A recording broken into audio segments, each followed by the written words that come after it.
The title of this message is Children of the Living God. We're doing lesson number 24 on Bible readings by Dr. Jim. And we're going to go back to the Old Testament again and do a book here that's very important. It covers a period of 10 years. And it's called the Book of Esther. Now, Esther's Hebrew name was Hadassah,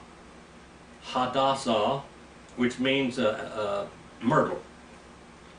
Her Persian name was Esther, which is derived from a Persian word for star, stara.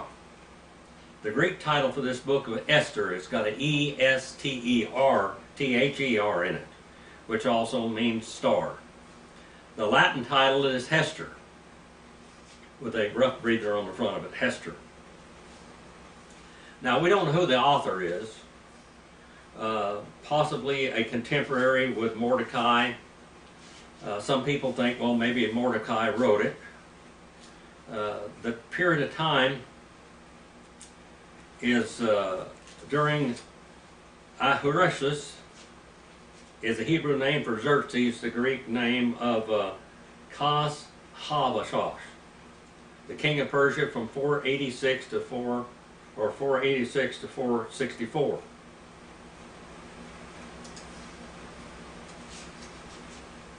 We have a period of time covering 10 years, and now I want to tell you this. This is something that we need to really realize, is that many of the Jews had turned and gone back to Palestine, Jerusalem, Israel. And God had given them a free passage there, but a lot of them were disobedient, and they got very happy in the land where they were, and Persia, and they wanted to stay there. Now, these are the disobedient Jews that are staying there, but some of them are somewhat godly, and here we have a few of them in this book that are named. But they were not back in their promised land where they were supposed to go. They were like Abraham down in Egypt and in different places. Now, the Book of Esther, from chapter 1 through 5, is a threat. The Jews are threatened. Their whole existence is threatened in these lands. Now, the Jews will tell you that the reason why they had gone off in these foreign lands is so they'd be a witness, because they were taken off in captivity. The reason why they were taken off in captivity, not so that because they would become a witness to these people, is because they were disobedient. And now we got these people that are disobedient still there because they didn't want to go back home when they're supposed to be. But God's going to take care of them anyway, which is just absolutely a wonderful story of the love and grace of God.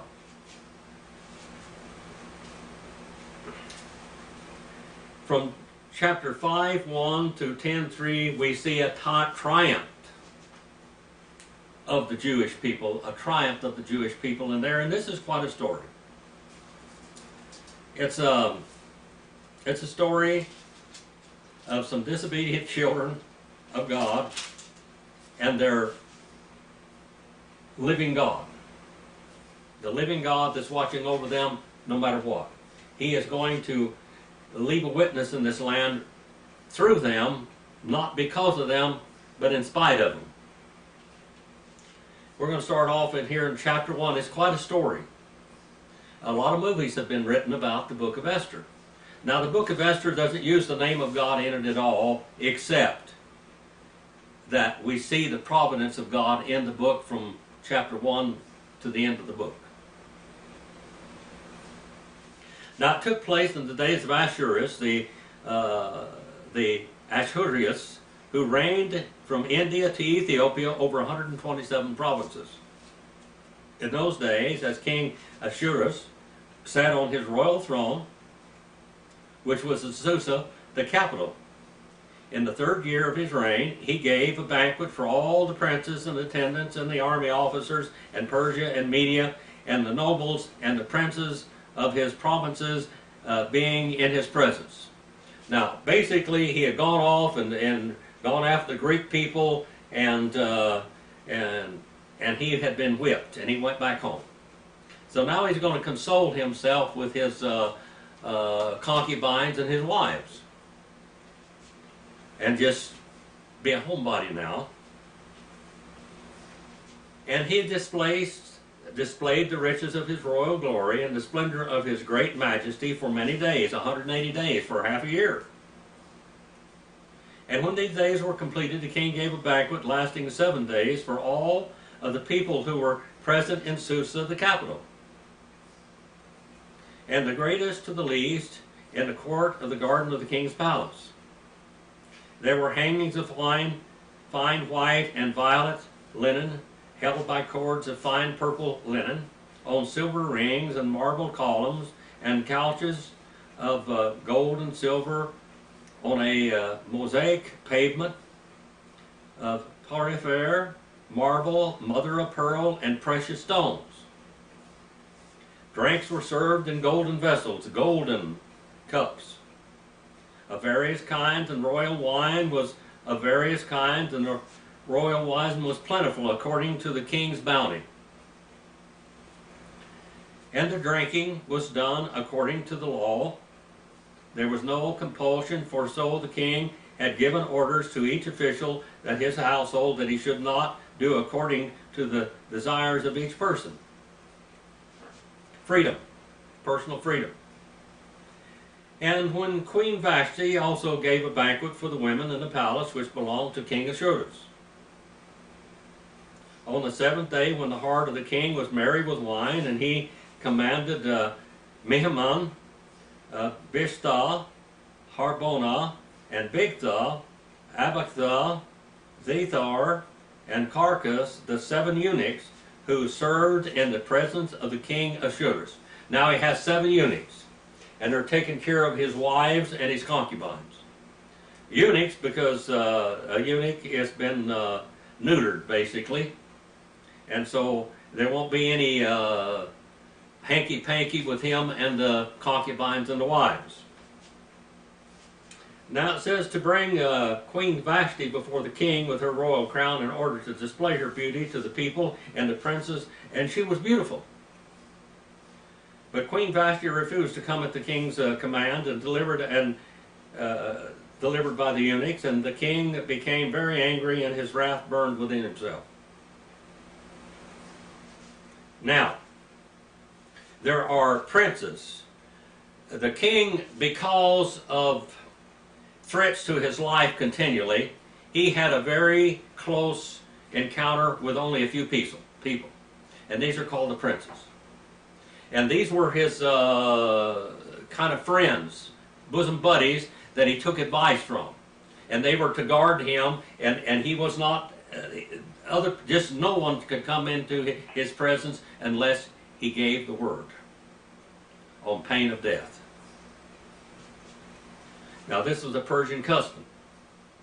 Then the king said to the wise men who understood the times, where it was the custom of the king, so as to speak before all who knew the law and justice.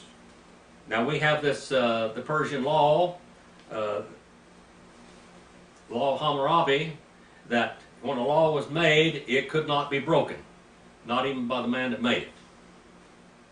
So he's going to consult about all the laws and what he should do about this situation. His wife was very disobedient to him, and he was afraid that the whole nation, that all the wives would be disobedient to their husbands. They were close to him, Kashina and Shethar, Admatha, Tarshish, Meres, Mersina, and Memucan, the 7 princes of Persia. Now these 7 princes are the ones that were what we call trusted men. They were the only ones who could come into his presence, who had access to the king's presence and sat at the first place in the kingdom. According to the law, what is to be done with Queen Vashti because she did not obey the command of King Ahasuerus, delivered by the eunuchs. And in the presence of the king and the princes of Memucan said, Queen Vashti has wronged not only the king, but also all the princes and all the peoples who are in all the provinces of King Ahasuerus. For the queen's conduct will become known to all the women, causing them to look with contempt upon their husbands by saying, King Ahasuerus commanded Queen Vashti to be brought into his presence, but she would not come. But this day the ladies of Persia and Media, who have heard the queen's conduct, will speak the same way to all the king's princes, and they will be plenty of contempt and anger and discord in his kingdom. Now, verse number 19. And if it pleases the king, let a royal edict, a new law or royal law, be issued by him, and let it be written in the laws of Persia and Media that is not to be repealed, that Vashti should come no more into the presence of King Ahasuerus, and let the king give her royal position to another who is more worthy than she is. And when the king's edict, which he shall make, is heard throughout all the kingdom, great it is that all the women will give honor to their husbands, and great and small. And this word pleased the king and the princes, and the king did as Mubakan had proposed. So he sent letters to all the king's provinces, to each province according to the script, and every people according to their language, that every man should be the master in his own house, and that one who speaks the language of his own people. Chapter number 2 now. After these things, when the anger of the king Ahasuerus had subsided, he remembered Vashti, and what she had done, and what had been decreed against her. Then the king's attendants, who served him, said, let beautiful young virgins be brought before the king. Let them be sought out. And let the king appoint overseers in all the provinces of his kingdom, that they may gather every beautiful young virgin to Susa the capital, to the harem, into the custody of Haggai, the king's eunuch, who was in charge of the women, and let their cosmetics be given to them. Then the young lady who pleases the king shall be queen in his place of Vashti. And the matter pleased the king, and he did accordingly. Now there was a Jew in Susa, the capital, whose name was Mordecai, the son of Kish, a Benjamite, who had been taken into exile from Jerusalem with the captives, who had been exiled with Jeconiah, the king of Judah, whom Nebuchadnezzar, the king of Babylon, had exiled. And he was bringing up Manasseh, that is Esther, his uncle's daughter, for she had neither father nor mother. Now the young lady was extremely beautiful in form and face, and when her father and her mother died, Mordecai took her as his own daughter. So it came about, when he commanded the decree, the king were heard, and many of the young ladies were gathered to Susa, the capital, into custody of Haggai, and Esther was taken to the king's palace into the custody of Haggai, who was in charge of the women. Now the young lady pleased him and found favor with him, so he quickly provided her with her cosmetics and food, and gave her 7 choice maidens from the young palace, from the king's palace, and transferred her and her maids to the best place in the harem. Esther did not make known her people, her family, or her kindred, for Mordecai had instructed her that she should not make them known. And every day Mordecai walked back and forth in front of the court in the harem to learn how Esther was and how she had fared. And now when the turn of each young lady came to go into King Ahasuerus, after the end of her 12 months, under the regulation for women, they were prepared for 12 months. This story goes on for 10 years now. 10 years. For the days of her beautification were completed as follows: 6 months with oil of myrrh, and 6 months with spices and cosmetics for women. And the young lady would go into the king in this way. Anything that she desired was given to her to take with her from the harem to the king's palace. And in the evening she would go in, and in the morning she would return to the second harem, to the custody of Shazagaz, the king's eunuch, who was in charge of the concubines. She would not again go into the king unless the king delegated in her that she was summoned by name.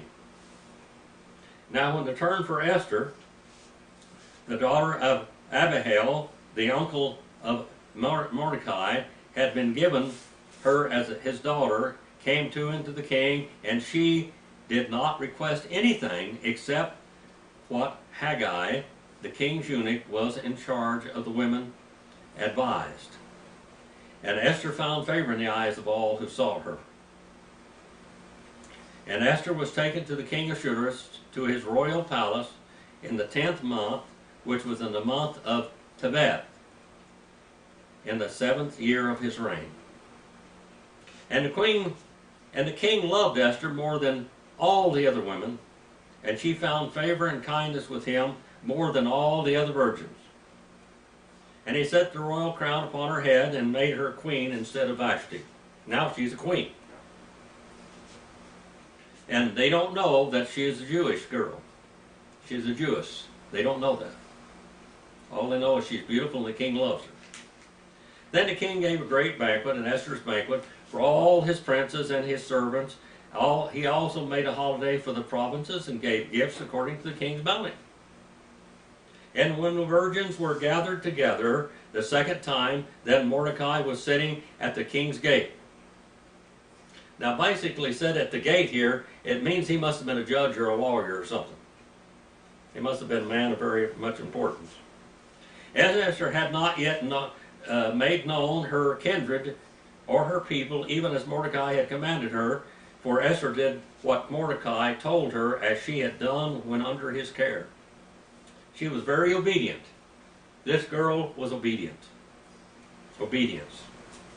And obedience to God is extremely important. In these days, while Mordecai was sitting at the king's gate, Bigthan and Teresh, two of the king's officials from those who guarded the door, became angry and sought to lay hands on King Ahasuerus. Two of his bodyguards were going to kill him. But the plot became known to Mordecai. And he told Queen Esther, and Esther informed the king in Mordecai's name. And now when the plot was investigated and found to be so, they were both hanged on gallows. And it was written in the book of the Chronicles of the king's presence. Now, they were hanged on gallows. These are not just plain gallows. This is the beginning of crucifixion. They were taken up and they were set on sharpened sticks until the sharpened sticks went up through their body, through their rectal area and bowels, and ripped and tore, and they bled to death in great anguish and pain. That was the gallows. The gallows was a stake. They were staked. Chapter number 3. After these events, King Ahasuerus promoted Haman, the son of Hammedatha and Agagite, and advanced him and established his authority over all the princes who were with him. And all the king's servants who were at the king's gate bowed down and paid homage to Haman, for so the king had commanded concerning him.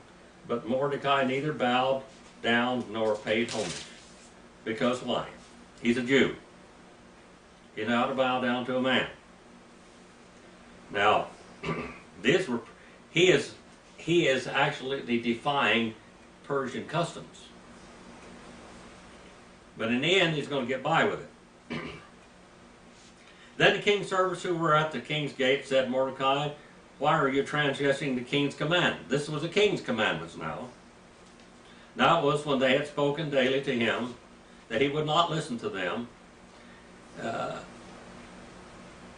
that they told Haman to see whether Mordecai in reason would stand, for he had told them that he is a Jew.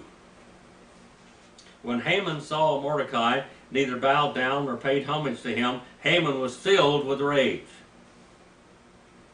But he disdained to lay hands upon Mordecai alone, for they had told him who the people of Mordecai were. Therefore Haman begins to set a plot that's going to take him years, but he's going to do it. So Haman sought to destroy all the Jews, the people of Mordecai, who were throughout the whole kingdom of Ahasuerus.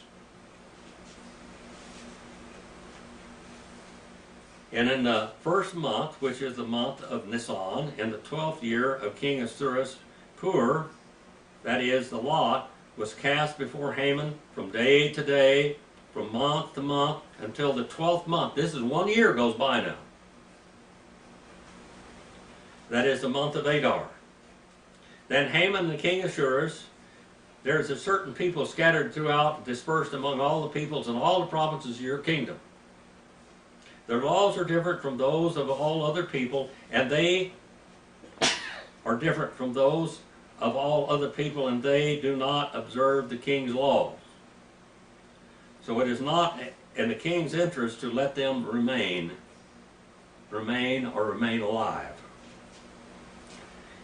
If it's pleasing to the king, let it be declared that they be destroyed, and I will pay 10,000 talents of silver into the hands of those who carry out the king's business to put into the king's treasury.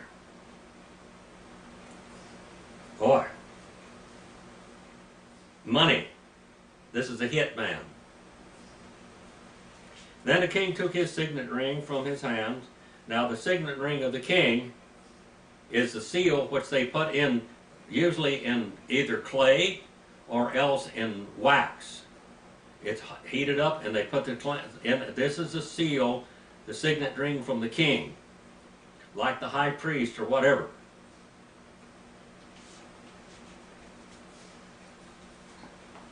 Then the king took his signet ring from his hand and gave it to Haman, the son of Hammedatha, the Agagite, the enemy of the Jews.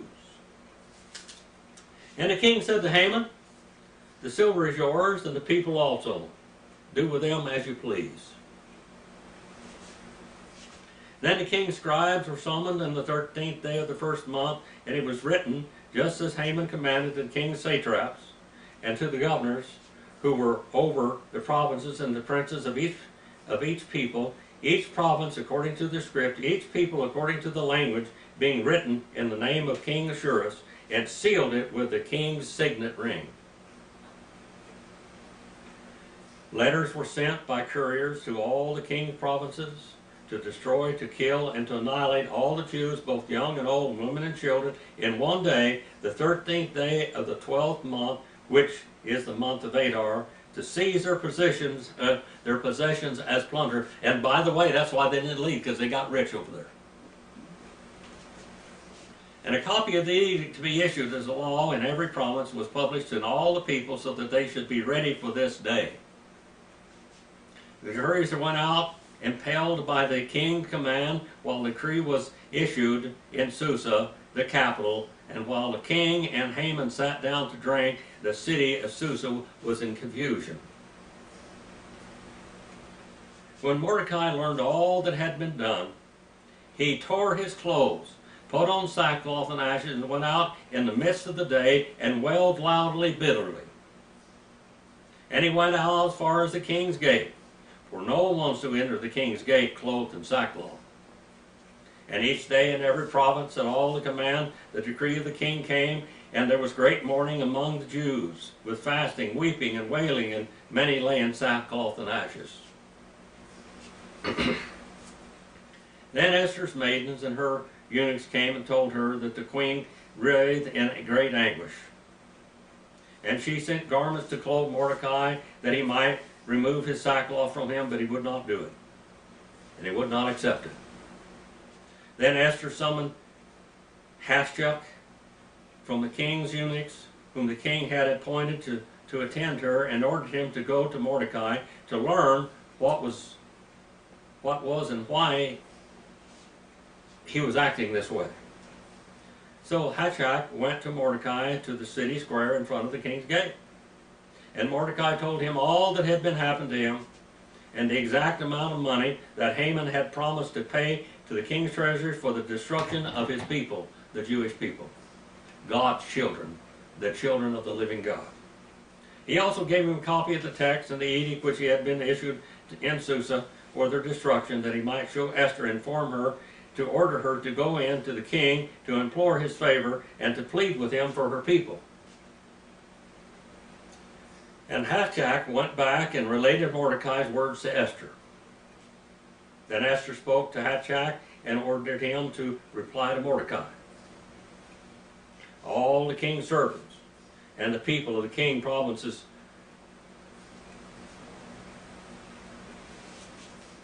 know that for any man or woman to come into the king to enter court who is not summoned, he has but one law, and that is for those to be put to death. If they're not summoned, they die. Unless the king holds out his golden scepter so that he may live. In the Oriental courts, even the look of a king could sentence a man to death. If you looked at the king, it could be your death sentence. These were potentates, absolute potentates. His holder a golden scepter out so that they may live. And I have not been summoned to come to the king for those 30 days.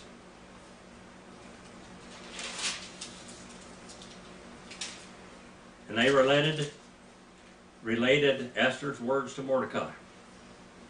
Then Mordecai says, you were born for this reason. Mordecai told them to reply to Esther, do not imagine that you in the king's palace can escape any more than all of the Jews. For if you remain silent at this time, relief and deliverance will arise for the Jews from another place, and you and your father's house will perish. And who knows whether you have not attained royalty for such a time as this. This is providence, lady. Just do what I tell you. Do what I tell you. Then Esther told them to reply to Mordecai. Go assemble all the Jews who are found in Susa. Fast for me. Do not eat or do not drink for 3 days, night or day, and I and my maidens will also fast the same way. And thus I will go into the king, which is not according to the law, and if I perish, I perish. She's a brave young woman now.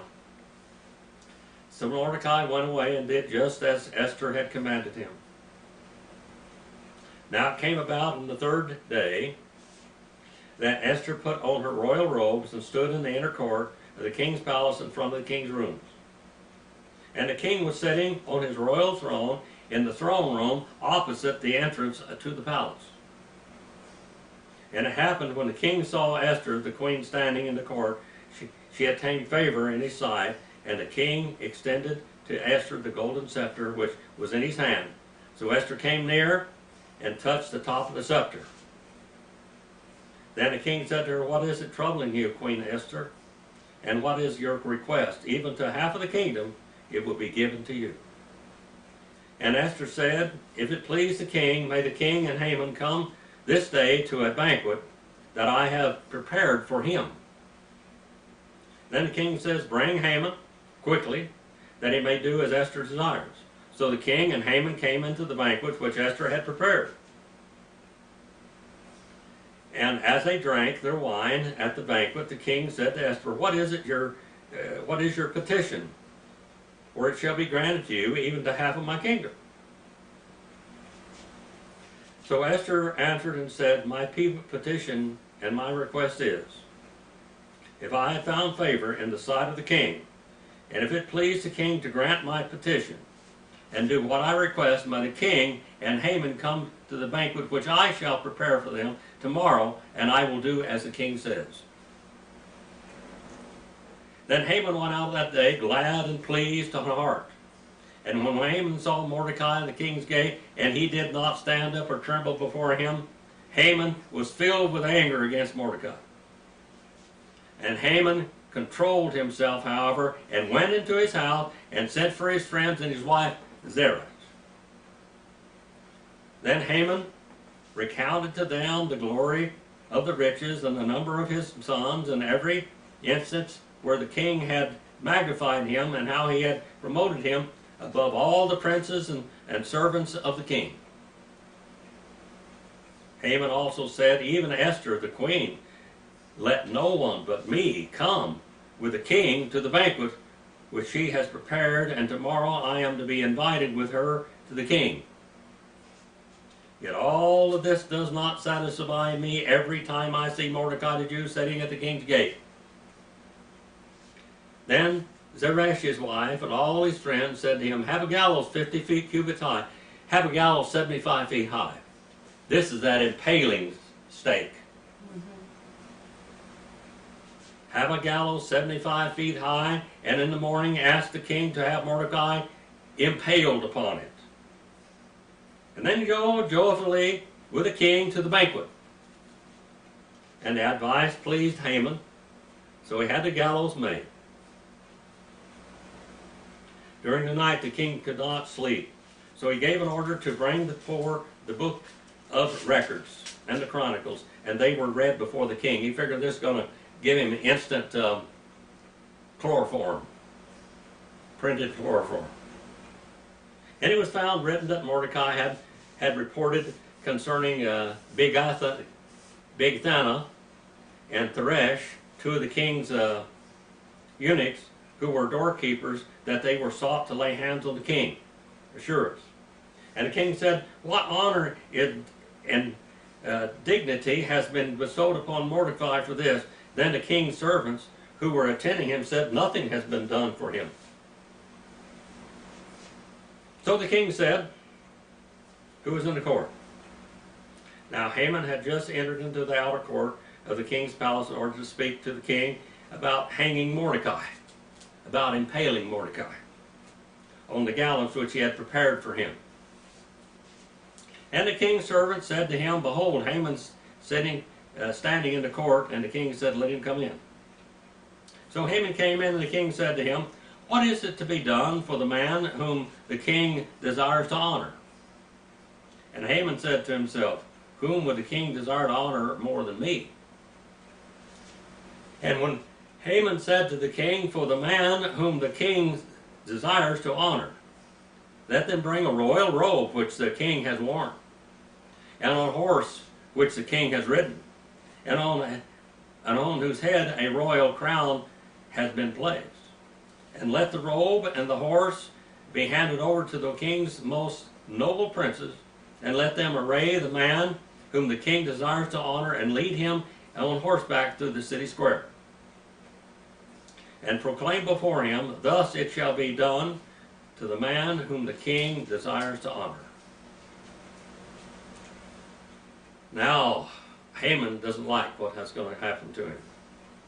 Then the king said to Haman, take quickly the robes and the horse as you have said, and do so for Mordecai the Jew, who is sitting at the king's gate, and do not fall short in anything of all that you have said. Haman took the robe and the horse and arrayed Mordecai, and led him on the horseback through the city square, and proclaimed before him, thus it shall be done to the man whom the king desires to honor. Then Mordecai returned to the king's gate, but Haman hurried home, mourning, with his head covered. And Haman recounted to Zeresh his wife, and all his friends, everything that he had happened to him. And then his wise men and Zeresh's wife said to him, if Mordecai, before whom you have begun to fall, is a Jewish origin, you will not overcome him, but will surely fall before him. When they were still talking with him, the king's eunuchs arrived and hastily brought Haman to the banquet which Esther had prepared for them. Chapter number 7 now. Now the king Haman came to drink wine with Esther the queen. And the king said to Esther on the second day, now this is the first day now they've been together, now on the second day, also that they drank, and their wine at the banquet, what is your petition, Queen Esther? It shall be granted to you, and what is your request? Even to half the kingdom it shall be done. Then Queen Esther answered and said, if I found favor in your sight, O king, And if I please the king, let my life be given to me as a petition, and my people as a request. For we have been sold, I and my people, to be destroyed, to be killed, to be annihilated. Now if we had only been sold as slaves and men and women, I would have remained silent, for the trouble would not be commensurate with the annoyance to the king. Then King Ahasuerus asked Queen Esther, who is he who, and where is he who would presume to do this? And Esther said, a foe and an enemy is this wicked Haman. Then Haman became terrified before the king and the queen. And the king arose in his anger from drinking wine and went into the palace garden. But Haman stayed to beg for his life from King Esther, for he saw that harm had been determined against him by the king. Now when the king returned from the palace garden into the palace, where they were drinking wine, Haman was falling on the couch where Esther was. When the king said, will he even assault the queen with me in her house? As the word went out of the king's mouth, they covered Haman's head, his face, to see him no more. Then Harbona, one of the eunuchs, who before the king said, behold, indeed the gallows standing at Haman's house 75 feet high, which Haman made for Mordecai, who spoke to good behalf of the king. And the king said, hang him on it, impale him. So they impaled Haman on the gallows, which he prepared for Mordecai, and the king's anger subsided. Now, this impaling of people, this was the beginning of crucifixion. This was the beginning of crucifixion, right here. On that day, King Ahasuerus gave the house of Haman to the enemy, to the Jews, to Queen Esther, and Mordecai came before the king, for Esther had disclosed what he was to her. Now, he's her relative. And the king took off his signet ring, which he had taken away from Haman, and gave it to Mordecai, and Esther set Mordecai over the house of Haman. And Esther spoke again to the king, and fell at his feet, and wept, and implored him to avert the evil scheme that Haman and the Agagite, and his plot which he had devised against the Jews.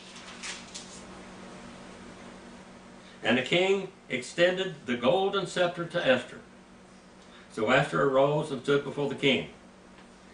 Then she said, if it pleases the king, and I have found favor before him, and the matter seems proper to the king, I am pleasing in his sight, let it be written to revoke the letters devised by Haman the son of Hammedatha the Agagite, which he wrote to destroy the Jews who were in all the king's provinces.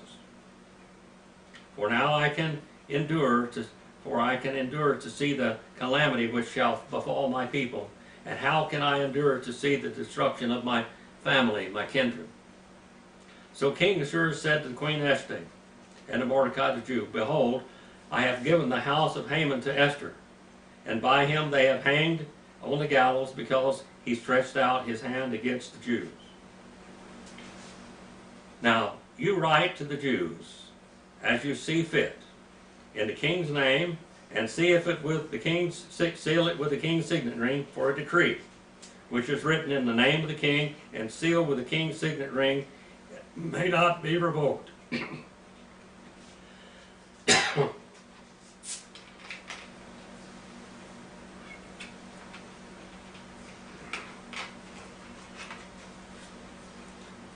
So the king's scribes were called at the time in the 3rd month, that is the month of Sivan, on the 23rd day, and it was written according to all that Mordecai had commanded to the Jews, the satraps and the governors, and the princes and the provinces, which extended from India to Ethiopia, 127 provinces, to every province according to its script, according to its own language, and every people according to their language, as well as the Jews according to their script and their language. And he wrote in the name of King Ahasuerus, and sealed it with the king's signet ring, and sent letters to couriers on horses riding on steeds sired by the royal stallion.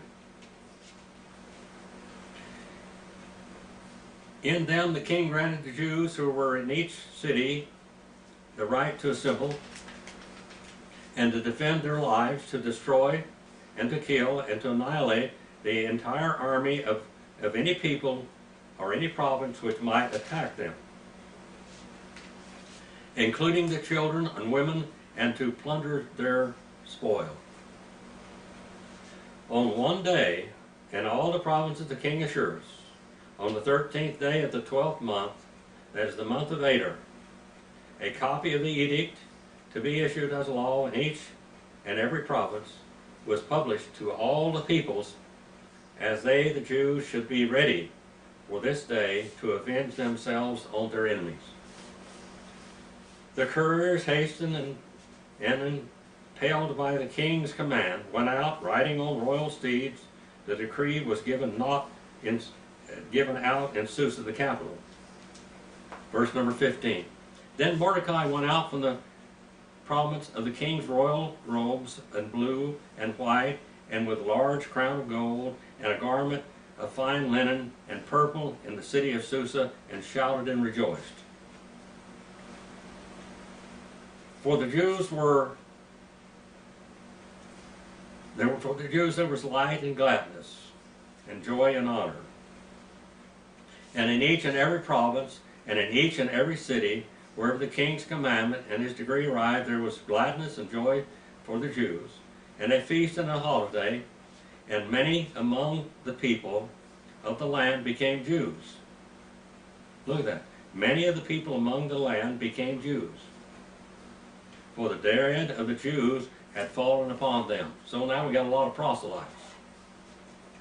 Chapter number 9. And in the 12th month, that is the month of Adar, on the 13th day, when the king's command and edict was about to be executed, on the day when the enemies of the Jews hoped to gain the mastery over them, it was turned to the contrary, that the Jews themselves gained the mastery over those who hated them.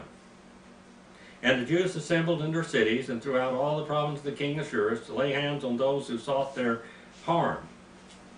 And no one could stand before them, for the dread of them had fallen upon all the people. Even all of the princes and the provinces, and all the satraps and the governors of those who were doing the king's business assisted the Jews, because of the dread of Mordecai had fallen upon them.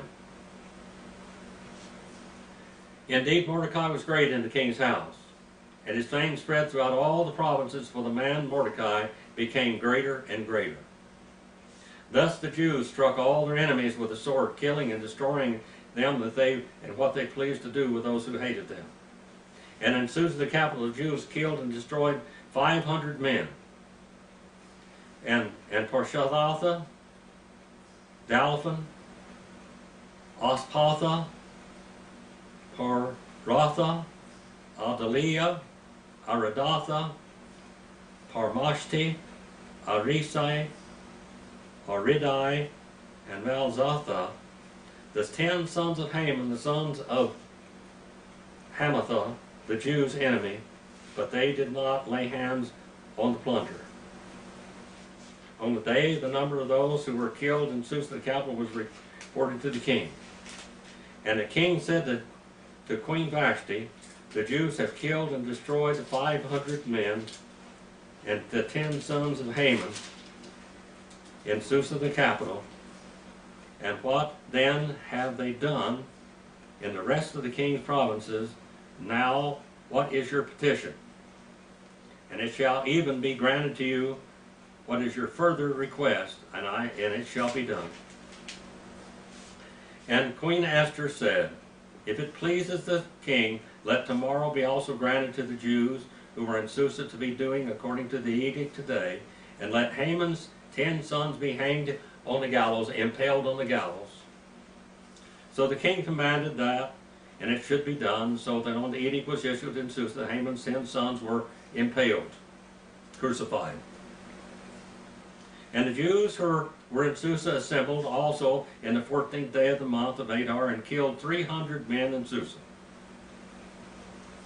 And when they did not lay their hands on the plunder, Now the rest of the Jews who were in the king's provinces assembled and defended their lives and rid themselves of their enemies, and they killed 75,000 of those who hated them. But they did not lay hands on the plunder.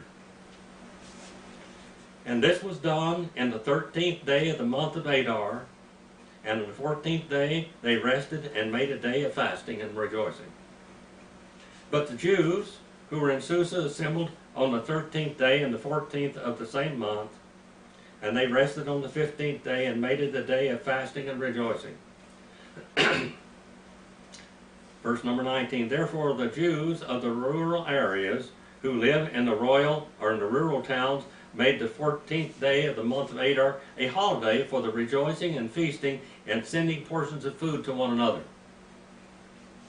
And Mordecai recorded these events and sent letters to all the Jews who were in all the provinces of the king Ahasuerus, both near and far, obliging them to celebrate the 14th day of the month of Adar and the 15th day of the same month annually.